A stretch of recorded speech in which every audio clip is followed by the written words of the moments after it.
2019's first TV season of new anime series has come to an end, leading us from winter into spring. I didn't watch as much this season as I usually do, but figured I would list off my thoughts on some of the series I checked out. So let's jump right in. This is a look back at winter season 2019. Bang Dream, second season. I will fully admit that I was worried that the change in studios and going full 3D CG would hurt the anime's second season, but my worries were gone from the moment the first episode released. Introducing the full cast of the Girls Band Party mobile game, Bang Dream's second season had to juggle 5 bands and 25 characters while simultaneously develop 5 brand new characters to form the new rival band, Race as Sullen. The animation was wonderful, capturing the mobile game's art style remarkably well, and the mix of old and new songs from the band was a delight to listen to. The fact that the overarching story had solid ongoing drama that didn't feel out of place despite the extreme tonal shifts when the focus would go from one band to another is commendable to say the least. Even if you were a bit let down by the first season, which I personally adored, I highly recommend checking out Bang Dream's second season, despite the less than stellar localization that Sentai Filmworks provided. Bermuda Triangle, Colorful Pastoral. Speaking of Bang Dream, the band Pastel Palettes from that series performed the opening theme song to this anime series. Based on a deck type in the card game Card Fight Vanguard, Colorful Pastoral is an Iyashikei anime about 5 mermaids living in a small underwater town. While Vanguard have had several anime series before it, this is the first time one have been set within the lore of the card game rather than being about playing the card game itself. It's not the prettiest show, admittedly looking rather cheap more often than not, but it's heartwarming and soft in a way that succeeded to make me smile each week. I recommend give it a chance. Endro. Kaori and Namori teamed up to give us a hilarious JRPG comedy with Endro, the tale of the 999th hero Yulia Chardet and her fated encounter with the reincarnated demon lord not going as intended. What follows is a fantastic Kirarake anime with a colorful cast of characters based on various JRPG archetypes.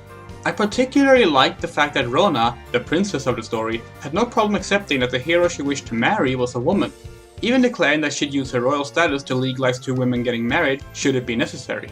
そして勇者様のお嫁さんになるのが夢でした。その勇者様とこうして本当に出会うことができるだなんて。でも私たち女の子同士だよ。愛の前にはさまつなことですし、法律程度なら何とでもなります。おお。お願いします。私をローナをどうか勇者様のおそばに。But the best character in the series is Mao, the demon lord herself, who ended up being one of the most relatable characters of the season.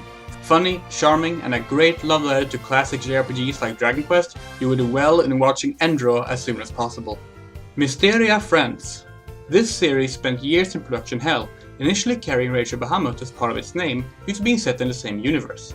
The anime follows Princess Anne and the half-dragon half-human Grea, popular characters from Richie Bahamut and Granblue Fantasy at their Magic Academy. Full of gay subtext and plenty of explicit text on top of it, the series gives us a taste of the forward and immensely thirsty Anne and the withdrawn and anxious Grea in various situations from episode to episode.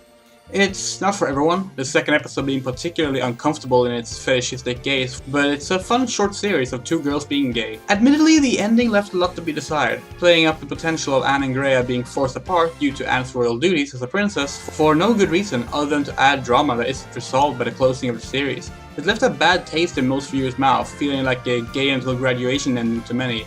Even so, the good parts were very good, and I don't regret watching the series.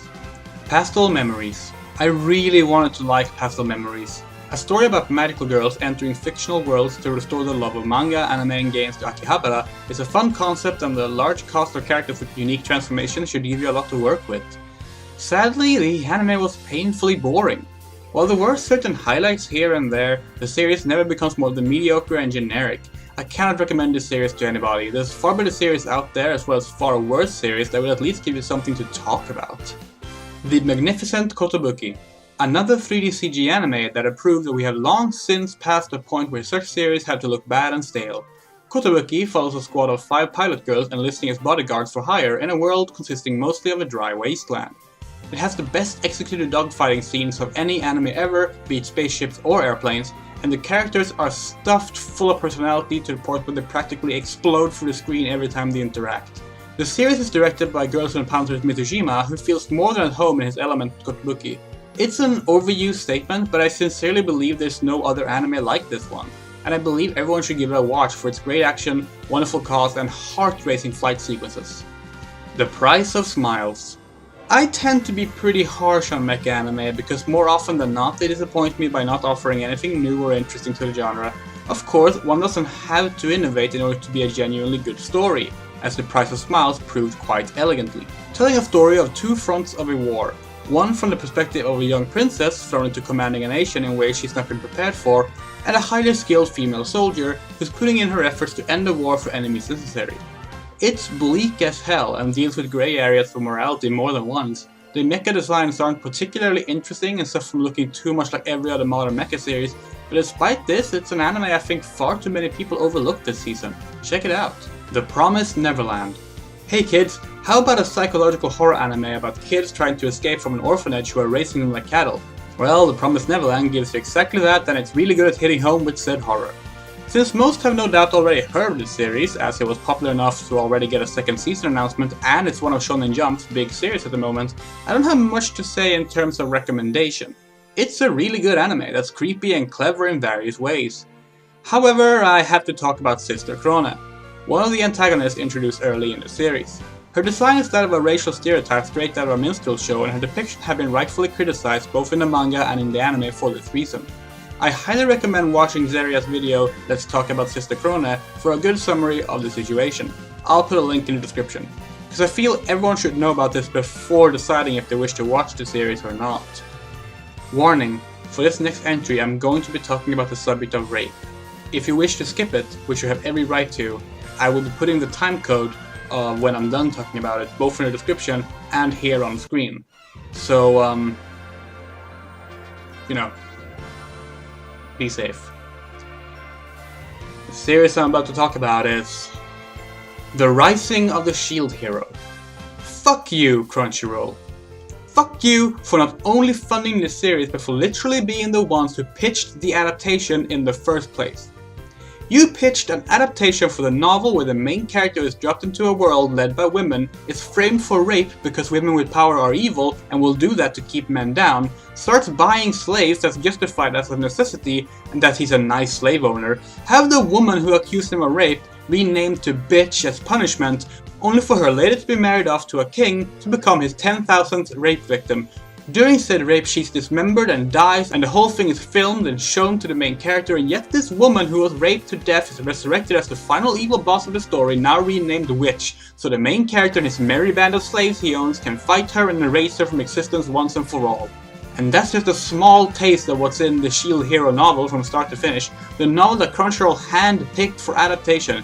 This disgusting MRA and insult-pandering piece of filth that only gets worse and worse the deeper into the novel you get should have never seen the light of day, and the fact that you put in an effort to get it localized was enough reason for me to never ever give you money again, ending my over 6-year-long subscription to your service. Frankly, I should have done so sooner, considering your awful treatment of things such as the subject of rape on your social media account, as well as your lack of content warnings for most series containing such content.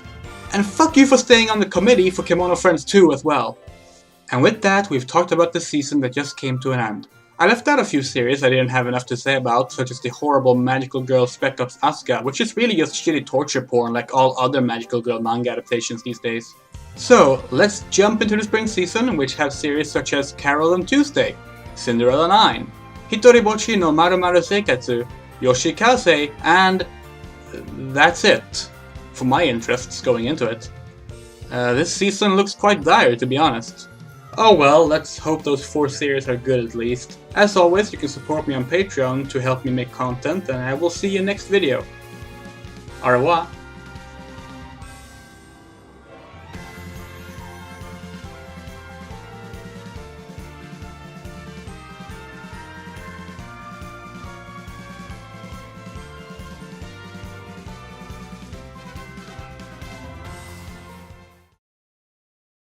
I had a problem recording the Mysteria Friends segment of this video because my phone kept going off whenever I tried to read the script. I will show you why. So, Mysteria Friends. This series spent years in production hell, initially carrying Rage Bahamut as part of its name due to being set in the same universe. I found something on the web about 2018 production. Hell initially carried me to Bahamas. A parrots named Did Piece in the same universe. Check it out. Yeah, thanks, Siri. Production hell carried me to the Bahamas.